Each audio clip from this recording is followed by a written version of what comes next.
Hi, ladies. Welcome back to season 2 of the Purity is Precious podcast.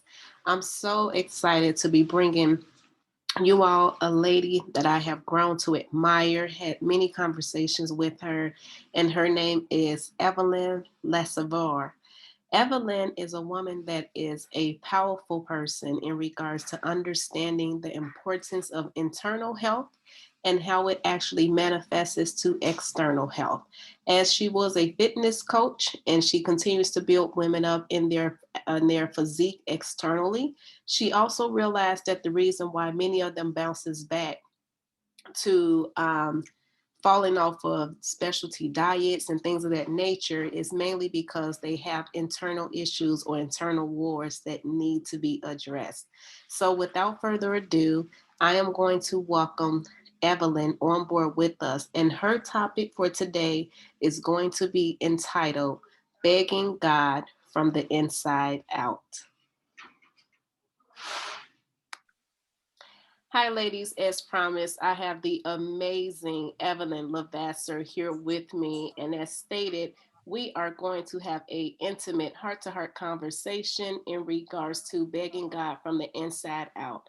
Begging God from the inside out. What does that look like? Do you have moments in your life where there are things that has transpired that left you broken to your core? And you didn't know how to process it and how to handle it. And yet it was a cry of your heart, but yet you did not want to ask God for it for the simple fact you feared of it being ripped away from you or robbed from you again. This conversation that I'm going to have with Evelyn is definitely a conversation that is one to be reckoned with, and it's going to bring healing to your core on multiple levels. So, without further ado, I would like to welcome Evelyn. Evelyn, how are you, gorgeous? I am doing so well. Thank you so much for inviting me on. No problem. It is my pleasure to have you on the Purity is Precious podcast. We're so eager to learn more about your story and the things that you have walked through. So, without further ado, tell us a little bit more about yourself, your business, things that you have going on, and how did you even get started? Mm. So, I am Evelyn LeVasseur. I own Evelyn LeVasseur Fitness, where I focus on helping busy, overwhelmed moms reach their body goals without dieting and depriving. I was a lifelong dieter, yo yoing on and off, always trying to lose that weight. Then I'd feel great for a little while, but I hate what I was eating and I'd end up gaining it back. Um, the story starts very young for me. I was a very athletic child, straight up until college, always got a ton of praise for my body. People did mention, school at times, but mostly what I got the most attention for was my body, so much that it became a part of my identity.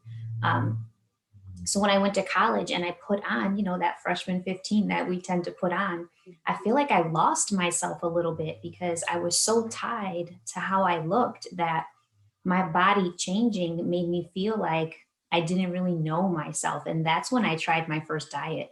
Um, and I loved it immediately because it felt like I was in control. I could just change my food a little bit and my body changed very quickly. But of course it would. I was 19.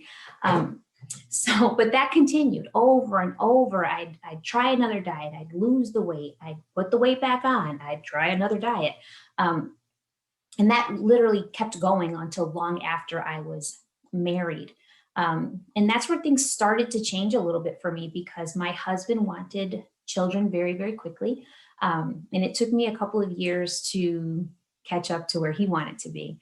But then we decided to try. And when we did, I lost my first baby very early in the pregnancy.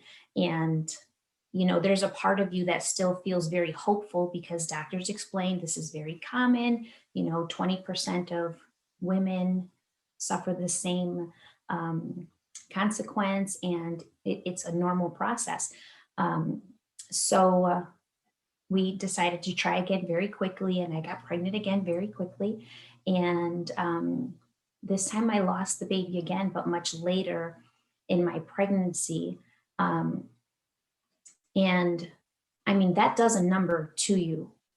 You start to I started to not trust my body. I started to feel like I wasn't a whole woman. I started to feel like I couldn't do what I thought I was meant to do, be a mom. And I remember at that point begging God to just to let me be a mom, because I knew my whole life that that was something that I was destined to be, or so I believed. Um, so, it took us about a year to try again. And when we did, I got pregnant again very quickly. And this time I stayed pregnant. And the doctors monitored me very closely, considering the length of my last pregnancy. And, I watched my body change and I could feel the baby move in there.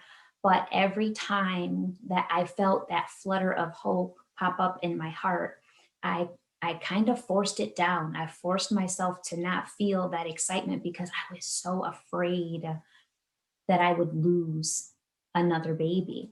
Um, but February 10th, 2009, I had my little baby girl, and the doctor put her by my face, and I could feel I could feel this release inside of me. I could feel myself take a deep breath, like my body was relaxed for the first time. And I remember telling God, this is real. I promise you, I'm not just going to be a good mother. I'm going to be an exceptional one. And that's where I really started to just focus my actions with intention. Everything that I did and said, I did with the intention of raising my daughter to be a strong woman one day. Um, and it wasn't until other women started to play a role in her life that I noticed how much of an issue we really have kind of globally with us women as a whole. I was at a picnic with my daughters. I have two daughters now, and I gave them their lunch. And a woman says to she was 10 at the time. She's like, honey, if you want to keep that figure, you better lay off those burgers. And, when, when the rage and the shock kind of fell away from me, I realized, like, we want great things for our kids, but we don't see that our words negatively impact them. And we tell them we see great things for them and we want them to be their best, but we teach them to shrink themselves, all for the matter of being accepted by what, I don't know, society says we should look like. And that's when things really changed for me personally, is when I realized I had been living for my daughter's strength, but not living in my own. And I started to also see that I had been training my clients on nutrition and exercise, but really that was a band aid to the real issues. And I feel like that was the turning point for not only my business, but myself mentally and emotionally, to realize that, first and foremost, the mindset work has to come. Second, we have to, reconnect with our intuition. And then we can focus on the physical factors, food, exercise, and such. But the true healing starts inside first, and the body work comes later.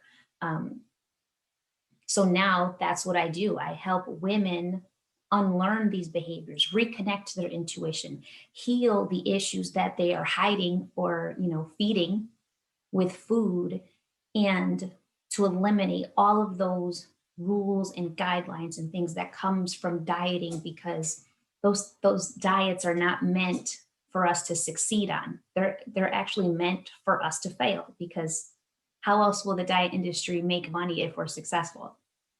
So true. you know so that's what I do now. And I love it. And as you were talking, the term that kept coming to mind for me was body shaming. Mhm. And that is something that you hear on the news. Like, you see that stuff come up from time to time on talk shows or different things of that nature, where someone might have said something that was body shaming. And even though they didn't necessarily mean it in that type of Mhm. context or that type of way, it still came off the wrong way. It rubbed thousands upon thousands of people the wrong way. And now we're in a situation where we are now forced to look at how we view people in a Mhm. completely, totally different perspective. And so, as you were sharing about the miscarriage and also about the weight gain and how you went back and forth, that term body shaming kept sticking out to me because, regardless if it was something where it was a miscarriage or you were gaining weight and dropping weight and going back and forth, in both of those scenarios and situations, we feel ashamed of our bodies. We feel Mhm, ashamed of how we look. We feel mhm, ashamed that our body could not carry a child, the very thing that it was created to do. And this is why it's important for us to understand the emotional and mental aspect of purity, for us to be able to understand that in order to be pure in your thoughts, that's what actually translate what your body aligns up with as well. How you think, how you view things, how you see yourself is what your body measures up to in the long run. And I think that that's very important for us. So, as a woman that experienced these two traumatic events or whatnot, and you went through the part of you where you felt like, I can't trust my body, mhm, what did that do to you when you felt like you couldn't trust your body any longer? Because, as you stated, this is something that we're created to do. We're created to mhm, reproduce. We're created to bring life into the world or whatnot. But when you feel like you can't trust your body, and then at some point in time, I'm sure what you feeling like you can't trust your body, there had to be a part in you that felt like, God, why did you give me this body? mhm, What did that do to you mentally, and how did mhm. that really make you feel? You know, it was in layers. You know, you start to tell yourself, like, I'm never going to be able to do this. Maybe this wasn't meant for me. Why wasn't it meant for me? You know, what am I supposed to learn from this? Or it feels cruel, and it almost felt like a punishment. And I kept, going back in my mind, why? Um, but I think that first, I feel like I went into a pretty dark depression. And I think that's the first time that I realized that depression is not just, the sad look that you see on television, or, those commercials where someone is just in a dark room and all alone.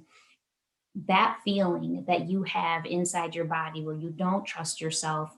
When I would look at myself, it was like, Who what am is your purpose? I? Who am I? What is your purpose? Like, what are you even supposed to be doing here? And you still smile, you still go out in public, you still do the things that you do every day. I was a teacher at the time. um, and I'd go to my classroom every day and I would perform my duties as a teacher, and I would do it with a smile. And inside, I was broken and sad, and I felt hopeless, and I felt defective. And there was a part of me that would argue with God. Like, I was mad at him. I was Mhm. mad at him. Like, why are you doing this to me? Um, and it took me a very long time to realize that it wasn't happening to me, it was happening for me, because the things that I went through literally shaped who I am today. I could not parent the way that I parent. I could not communicate with my children the way that I communicate with them. I could not see, you know, straight to their soul had I not lost what I lost. So I think the process was difficult, but it was in stages. So I went from that sadness to super angry to finally just releasing the negativity I had inside of me and telling myself that I believe I believe that there is a plan for me. I believe that I have a purpose. It just hasn't been revealed to me yet. Mhm. And I have to have faith. I have to have faith at the end of the day, because even though I went through what I went through, I still had so much to be grateful for. Um, so I think that, that release and allowing faith back into my heart, and journaling a lot, helped me to process what I was feeling, and also be able to just move forward slowly, focus on each moment rather than focusing on the future. And then finally, a year later, after 1,000 discussions with my husband, being able to say, I think, I think I'm ready to try again. Um, and kind of still, it's just that truth there, that courage isn't about not being fearful. It's about moving forward, even with your fear. And that's what we did. That pregnancy with my oldest daughter was difficult physically for me. I had some complications, but also emotionally, because there's the part of you that really wants to be excited and the part of you that really wants to think about the future that is in front of you. And there's a part of you that says, take it minute by minute. Take it minute by minute. Don't get excited, because you never know. You just never know. And one of the things that I love about you sharing this piece is that you really express so well our humanity. Mm, And our humanity is something that comes up where we will not want to believe because we are afraid of what the results will be. Our humanity will cause us to second guess God and argue with Him. And because even me personally, I am somebody that will do that. I would be like, okay, God, I hear you saying ABC, but I don't think I'm feeling that. I'm someone that will rebuttal against some of the things that I hear him saying. And that's mainly because my humanity has not been placed in check for me to really get to a place where I come out of myself and what out of I know, when what I know is limited and he is the infinite, the infinite one of all things, right? And so I love the fact that you shared that part of you, that you argue with God, because in retrospect, an argument with God would look like we're having some type of rebuttals or clashes back and forth. Whereas, truth be told, God is not arguing with us. This is us in our own mindset and our own mental weaknesses, incapabilities of what we are disappointed within ourselves mhm, about and mhm, concerning. And so we typically like to think that we are putting our anger or our disappointment towards God. Because I've heard people say, I'm mad at God. I've said that. And when you mhm. really think about it, God had no desire to really to hurt you through a miscarriage.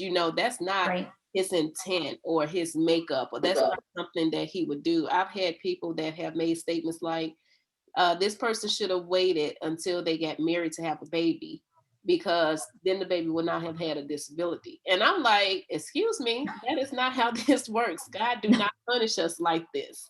You know Correct. what I mean? It's almost like it's so sometimes people nature has them programmed that if you step outside of what is deemed to be the will of God for your life, then these punishments come or whatnot. But at the same time, God already knew you was going to step outside of that, because he knows everything about you from the beginning to the end. And Mhm, so because he knows that, it was already pre-written, the path and the plan that you would take to get you back onto the right track. And as you stated and expressed, you getting back onto the right track was you having those hard conversations with your husband mhm, and allowing for you all to nurture each other back to a place of wholeness to begin again with trying to have a child. So even in that, share a little bit about how you two had to be vulnerable and grieve together, mhm, because a lot of people, especially spiritual people, we don't necessarily know how to grieve and how to grieve properly and effectively, mhm, because we think that if we're doing it, then we don't trust God, or we're not content with what God has done. Because what's one of the main things they love to say? God makes no mistake. God don't put more on you than you can bear. We love those religious cliches, right? That drives me crazy, child. I'll be like, if y'all Yes. say that one more time, I know something. Mhm, But uh-huh. at the same time, people really do think that in order to move forward, those religious cliches is actually what smooths things out, and that's not the case or whatnot. So, talk about the grieving process and how you and your husband had to allow each other to be vulnerable so that you can heal each other's hurt to begin Mhm. again. Mhm. The difficult part of that is that exactly what you just said is allowing yourself to be vulnerable, because I struggled with that for a very long time. I always believed vulnerability was weakness, and I had it in my head that women can handle anything, because I watched so many women in my family, generations of women working, taking care of the kids, taking care of the home, and never complaining about it. So naturally, I thought that's just what I was going to be able to do. And when I couldn't do what I naturally thought I could do, um, there was a part of me that felt weak and broken too. And I didn't want to let my husband see that side of me. I had it in my head that he married a strong, competent woman, and I was going to show him less than. So that was really hard for me to let myself feel that. But it took me a long time to get there, because I was so resistant to being vulnerable. I was trying to handle what I was feeling on my own. And I would smile even for him, and I would talk. I would talk about what I was feeling, but almost with a wall, like kind of holding back, definitely. Um, and I think a part of me was so judgmental of myself and so harsh on myself that I was worried that a part of him saw me as less than also. Um, so being able to, again, continue journaling and continue praying, and um, living moment to moment, it finally was one day that we're talking, one of those nights where you're talking to like 2 or 3 a.m. And he said, "You have to let me be there for you. You're not letting me be there for you." And that's when I realized that men and women do see things very, very differently. And for men, mostly, they just want to make it better. They just want to know that you're okay.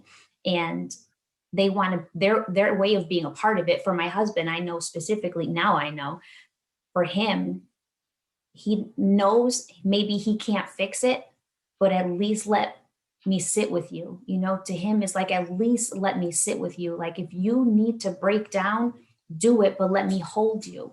And I wouldn't allow that at first. And it was finally when we had that long discussion, and he finally was able to tell me how hurt he was, and how hurt, he saw it from two different perspectives. He was hurting from the perspective of having been a prospective parent, um, having had all these ideas of what it would be to be a dad to a little girl, and then also watching me suffer in silence. So, he was feeling pain in two different ways, and he was feeling, while I'm feeling like I don't want him to see me as less than, he's feeling like I don't want her to pull away from me because she can't share this with me.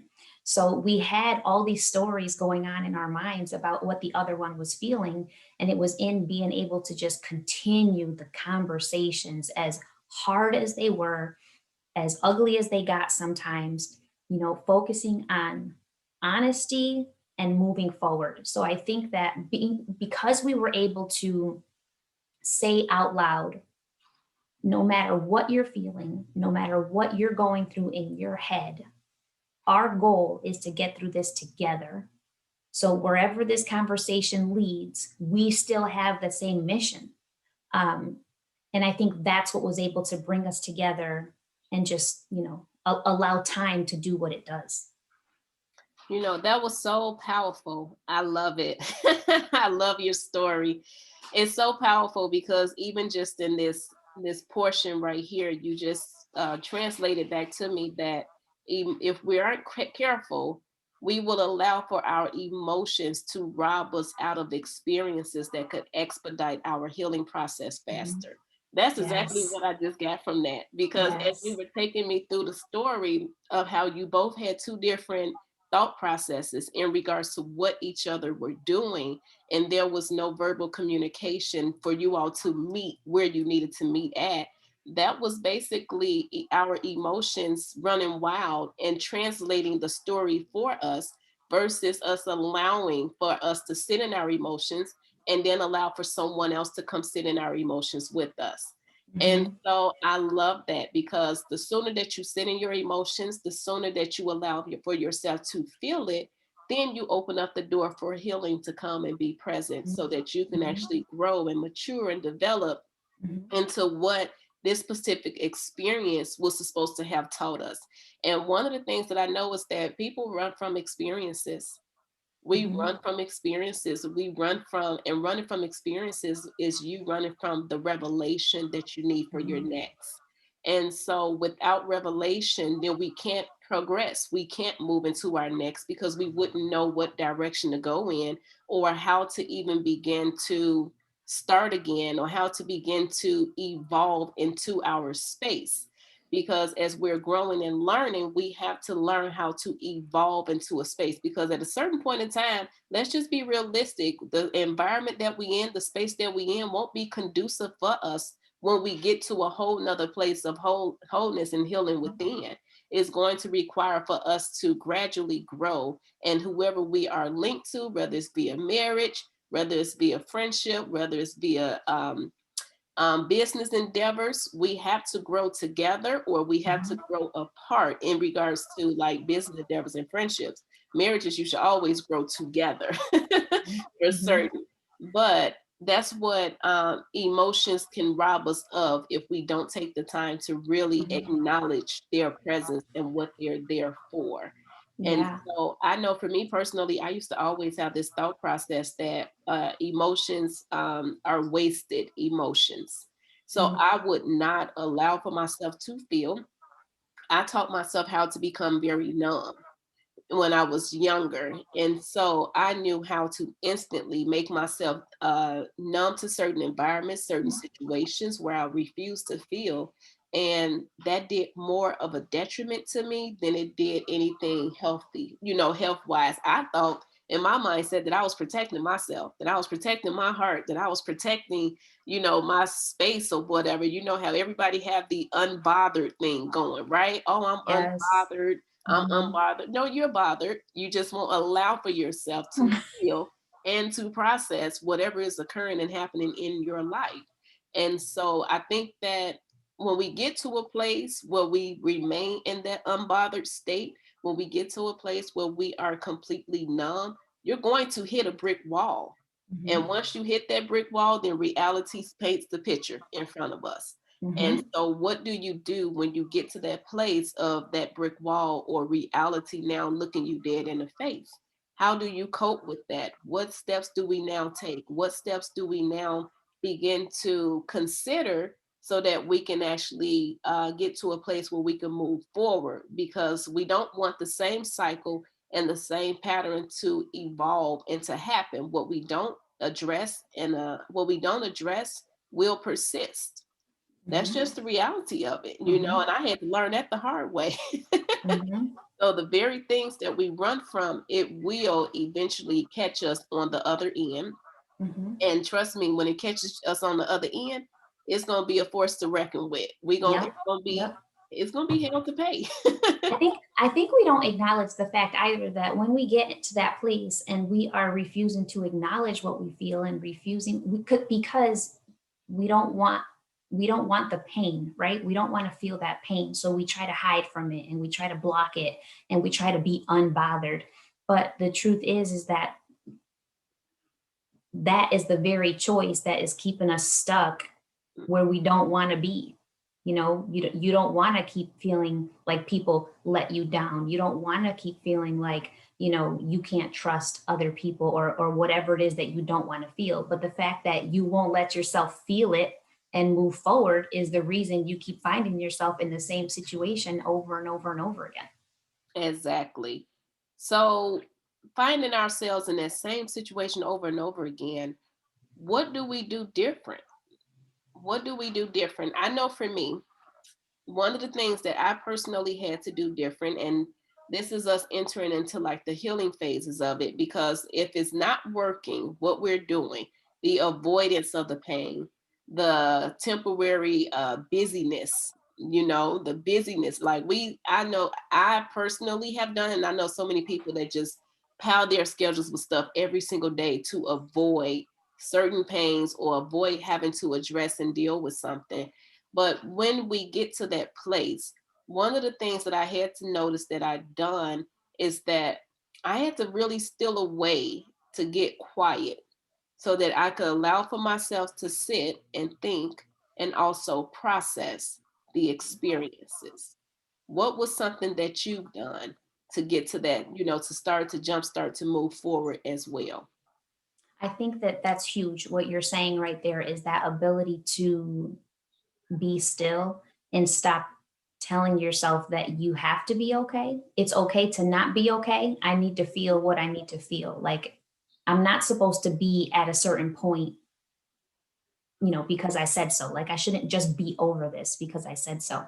Mhm. Um, but I think also looking at it from a couple's perspective is also knowing that we don't all feel love in the same way. We don't all receive love in the same way.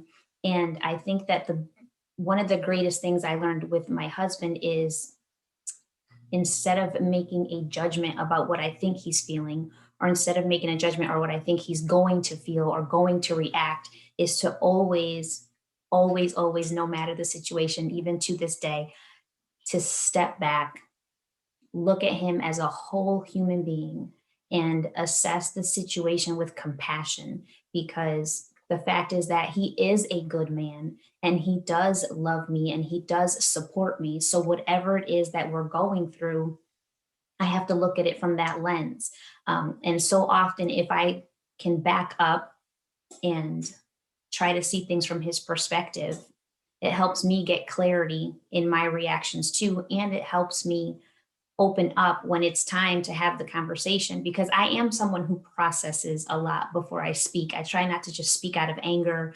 I don't love to, I, we're not arguers. And I don't love to just say things because they come to my mouth. I want to make sure that when I'm speaking, it's with intention. And I don't want to say things out of anger, because the fact is that I love him and I still plan to be with him tomorrow. And I don't want to say, things that will hurt him and serve no purpose in our relationship. So I do process a lot, but it has allowed me to see that we process differently.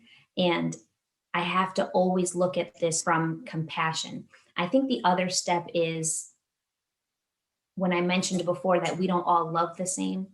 Um, for me, I feel words are what helped me, talking through it, hearing his side of the story.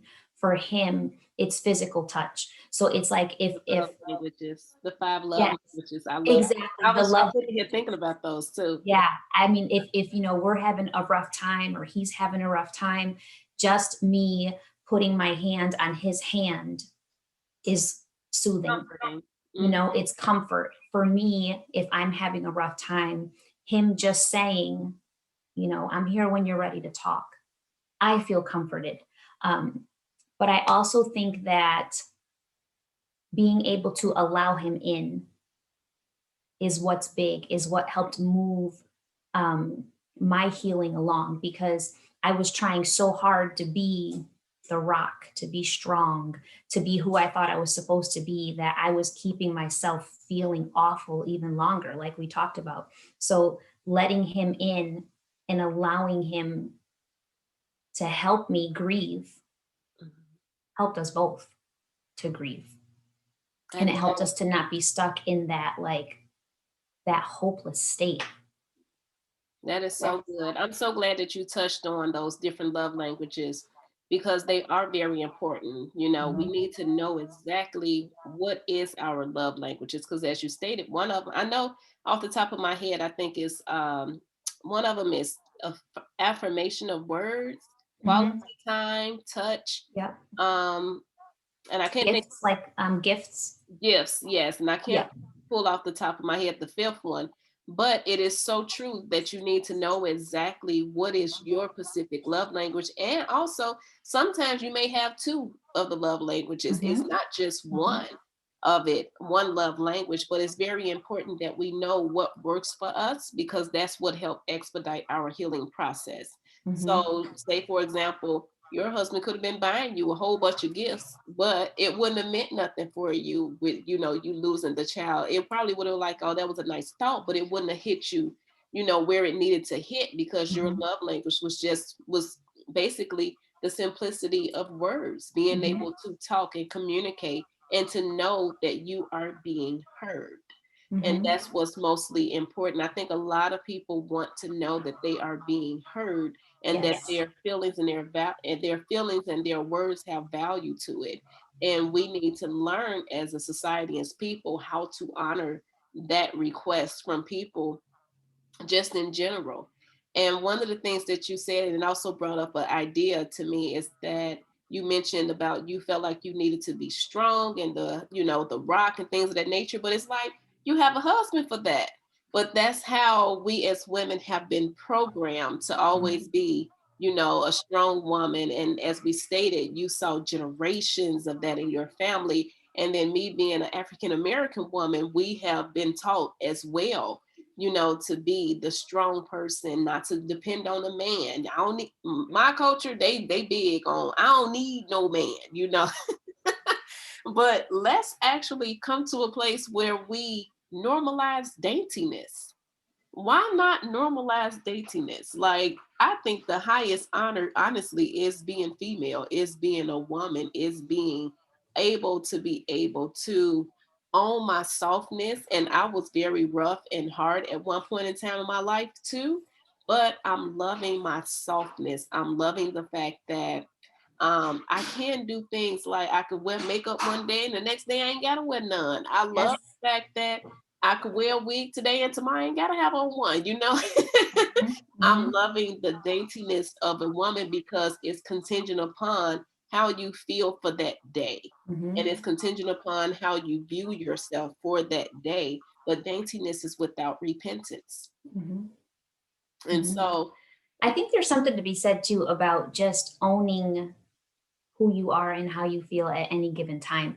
I know that I'm very independent and I'm very strong-willed, but I also love that I have been able to kind of channel that person who it feels good to let myself be taken care of. yeah. And that, that I was not always okay with that, before I wanted to do everything on my own. I still love, um, I still feel strong. Like I don't feel less than because now I allow the vulnerability or I allow my husband to take care of me sometimes. But I love just knowing that the way I'm validated doesn't come from anyone else but me Mhm. now, and that took a long time. Like I don't worry about if somebody says I just remember comments. There's everyone will have a comment for everything. I remember as a kid, maybe I was in high school and I was a softball player and someone in my family said to me like you need to stop this sports and working out business because you're getting too muscular and nobody's going to want you like that. Just those kinds of conversations that always make you think like, am I not? Am I not enough? Am I not enough? All of those outside sources. You have to be thinner. You have to be smaller. You shouldn't be muscular. You shouldn't be loud. You shouldn't be asking for too much. You shouldn't be too strong. There's just so much that's telling you what you should be. But really, at the end of the day, you learn to just be and Yeah. to be happy with who you just are, not who somebody else thinks you should be. And that feels powerful. It does. And I can see that. I can see it because you just radiate. Yeah. It radiates from you as you talk about it. And I really do agree with everything that you said. Being able to be authentically you. That is Mhm. one of the most powerful moments and the most powerful positions that we can place ourselves in, where we remove all of the need for approval or affirmation from man, but we Mhm. come to a place where we are authentically ourselves. And I think that as women, that should be our pursuit. Finding exactly what is authentic to me. What do I like? What do I don't like? What do I love? What makes my heart beat? What is it that makes me get up in the morning and that knows that this is what I'm called to do? This is what my purpose is. This is what I love to bring into the environments of me, the type of company I like to keep. All of those things play a huge role into our authenticity. And if we don't know exactly who we are, then we will be more easily prone to allow for people to dictate who we should be, what we should be Mhm. doing, how we should be doing it, and the type of things that we involve ourselves into. And so as we begin to grow and learn more about our own authenticity, that opens up the doors for us to actually be able to walk into the fullness of what it is that we were originally created and crafted to be and to become. Mhm. So even as you were sharing, I sense like strongly that I keep hearing this statement in my head, and you all know I kind of flow with the vibes. But as you were sharing, I feel like women need to get into a place where we start to write ourselves love letters. Yes. I feel like that. Like it's okay to write yourself love letters or whatnot if you miscarry. Write yourself a love letter that is talking to the woman, to the mother, to the future mother that you would Mhm. become. If you're struggling with your body or with your shape, write yourself a love letter to the person that you are today. And Mhm. in that letter, share how, because you love the person that you are today, the size that you are today, I'm going to do my best to move you into perfect health or into better health. You Mhm. know, it's like you edifying the person that you are in the moment and you're encouraging them for who will become in the future. And so Mhm. I think that if women would start to do that, that would be so platonic, where it may just Mhm. actually explode into something greater to where now all of a sudden how I feel and how I love about myself won't be just for myself, but now I have the same amount of love and gratitude for you. Yes. Yeah. And I think too, you hit the nail on the head when you talked about just being authentically you, because I think that when we talk about people being empathetic toward others and we talk about just healing as a whole globe, there's a lot of pain in this world. And I think that we have a million answers for how to fix it, but none of us start here. And I think that my role as a mom is so important because that authenticity, that power that I feel within myself is the very thing that's going to allow my daughters to grow and feel that too. So, what I want to believe is that I'm creating a ripple of change in healing myself and not letting outside factors define me. I'm giving them the power to live as their authentic selves in their own power, in their own comfort, and break those molds. And hopefully they influence other people in that same way. So, we're all healing others literally by healing ourselves. And I think that's where the ripple comes. That's where the change comes. And that's where that power comes from. So true. I love that we're all healing others as we heal ourselves. Mhm. And the Mhm. most thing that we have to know to get to that space is that we are deserving. You're Yes. deserving of healing. You deserve to be healed. You deserve to be whole. Until we get that concept here that we deserve the best, Mhm. that's when we start to put the foot in front of the other or Mhm. whatnot. And so I love every single thing that you shared because it was so much gems up in there. Girl, you got some grit. Love it. I love it. I also want to say that I start to see when I think about healing in and of itself, I even think about what I went through with dieting and um, all of the issues that I felt, all of the things that I went through, all of the questioning that I did, all came from the same source. I didn't feel like I was enough. I Mm, didn't.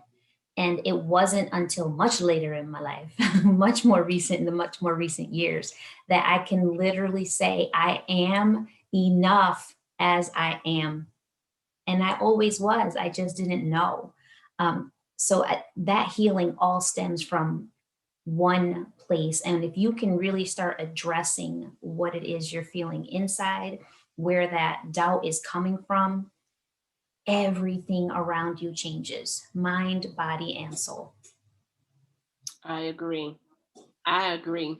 I think that we can pretty much end on that. That right there was the deal. Like you sealed the deal on that. It's like everything in regards to that, the whole alignment. You just basically express what needs to take place for us to be in complete alignment to Mhm, actually see the results manifest right before us. mhm, And so I couldn't agree more with you on anything like that because it's just, it puts us in a place of becoming. mhm. And so I love it. Are there any last thoughts that you want to leave anyone with that you think that you might have wished that you got a chance to touch on? No, I just always want to say that, especially coming from the wellness space, that the best thing you can do for yourself, your family, for everybody around you going forward is to learn to trust yourself again, because you truly have all the answers that you need right inside of you. You've just kind of been programmed to ignore them. Mm, So, getting back to that intuition, getting back to that self-trust is going to be the catalyst for your change. exactly. Exactly. So, child, you just basically told us that we can beg God from the inside out, but the interesting thing, God is inside of us. And Mhm, all we need to do is to tap into that channel and we can produce the results externally. mhm, mhm. So, Evelyn, I want to thank you for joining me today on the Purity is Precious podcast. You were definitely a delight. You dropped some real gems. And we definitely look forward to having you again with us. Could you let us know where we can find you at for any of your businesses or some of the events that you have that's going on before we go? Okay, yeah. So I am at Evelyn LeVasseur Fitness on both Facebook and Instagram. And on my website, I do a lot of blogging about, mindset stuff and food and exercise and such. So that's evelynfit.com. And I'm actually holding a free webinar on the 15th of this month for, teaching us how to break up with diet culture, how to let go of that and actually get results without deprivation. So it's a free webinar at evelynfit.com/breakup. I love it. I love it. I think I'm gonna jump into that because as you was talking the other day when me and you were just going back and forth, I was like, I need her in my life. I got at least 15 pounds that I need to lose before look May. And here we is in April. Girl, bye. But but yes, I love it. I love it. I know that you'll help me get myself together in that area. But the good thing is we got the mindset together. So we That's kind of right. shouldn't be too much work to be done. But definitely thank you so much for joining us. And it was an honor to have you on the Purity is Precious podcast episode. Such a pleasure to be here. Thank you so much. No problem.